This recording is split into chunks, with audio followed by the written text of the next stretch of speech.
Reading practice number 4.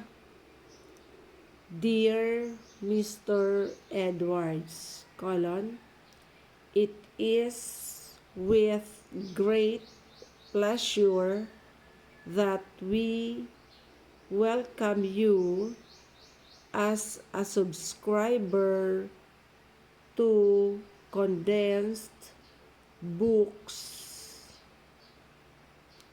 and forward to you the enclosed introductory volume, period. We hope you will enjoy it, paragraph. As the editors of condensed books, we hope that this will be the beginning of a long, mutually rewarding relationship, period. As you know,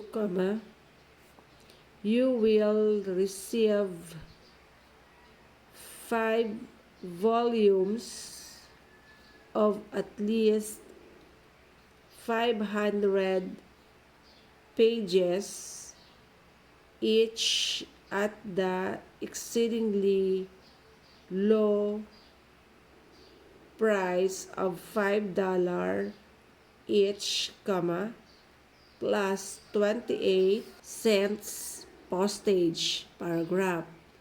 We hope, Mr. Edwards, you will agree that condensed books truly offers you some of the most stimulating reading available today,